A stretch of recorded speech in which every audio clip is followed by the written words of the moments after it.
Welcome to Sonia Sweet News and Dry Humor. The next woman on my list for Women History Month is Angie Stone. I was so when I heard, I was literally talking to my daughter, and we was actually sitting there talking about car crashes, and all of a sudden it popped up that Angie Stone had passed away. So I'm like, and this is before I know it was even a car crash. So I kept saying like, oh, why do they keep saying Angie Stone passed away? So my daughter was like, I don't know. So I was like, could it be like one of those that time when they said Mike Tyson had passed away and he really didn't? So she was like, I really don't know. So when it finally came up that it kept popping up, so I said, let me see what's going on. So I went and looked, and she actually had died. So Angie Stone, the soul singer who rose to fame as a member of pioneer female hip-hop trio The Sequence and later became a prominent soul singer, died at the age of 63. Stone died in a car crash on her way from Montgomery, Alabama to Atlanta early Saturday morning. A rep for the singer confirmed that she was coming from a show with her band members when her Sprinter was struck by an 18-wheeler and flipped 3 times. Stone was the only person who died in the accident. Never in a million years did we ever expect to get this horrible news, said Stone's children, Diamond Stone and Michael Archer, in a joint statement. Our mom is and will always be our everything. We are still trying to process and are completely heartbroken. The Grammy-nominated musician was best known for her 21 hit Wish I Didn't Miss You, a quiet storm soul record carried by her husky, rich vocals and prominent sample of the OJ's Backstabbers. Throughout her career, she released 10 solo albums and was nominated for 3 Grammy, including Best R&B Performance by a Duo or Group with Vocals in 2003. Best Female R&B Vocal Performance the following year. Born in Columbia, South Carolina, Stone got her start in music at 16 as one-third of The Sequence, the first female hip-hop trio signed to Sugar Hill Records. They released several albums but were most notably known for Funk You Up, the 1979 single that went on to become a regularly sampled song in contemporary music, including Mark Ronson and Bruno Mars' Uptown Funk, and Erykah Badu, Love of My Life Worldwide. After The Sequence disbanded, Stone joined the group Vertical Hold to release 2 albums in the mid-1990s. In the year they followed, she contributed songwriting to D'Angelo, Brown Sugar, and Voodoo, and saw him back up on his tour. She signed to J Records in the late 1990s, embarking on her solo career with her debut album Black Diamond.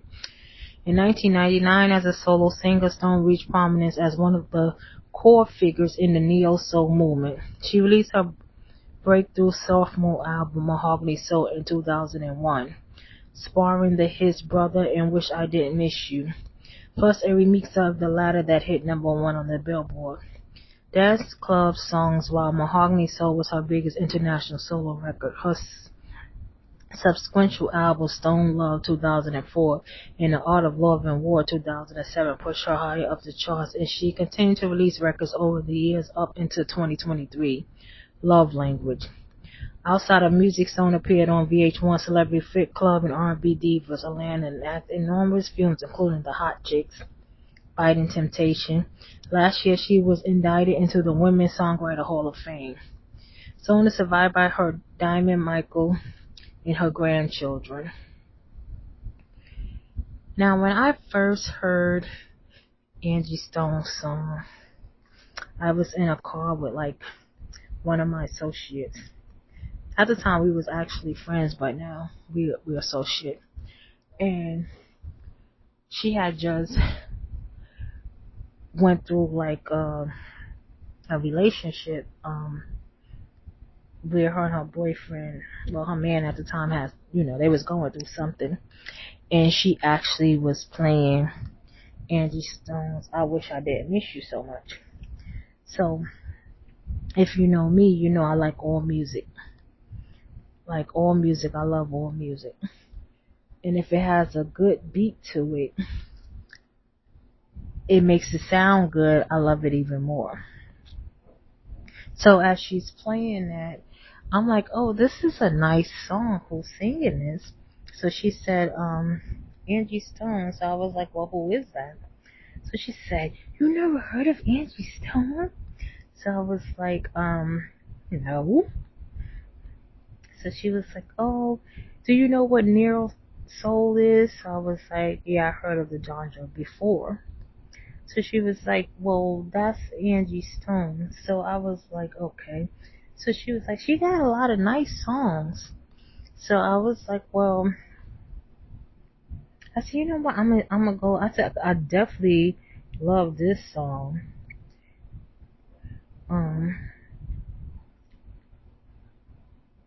I said, I definitely love this song by her. So I'm gonna go listen to her.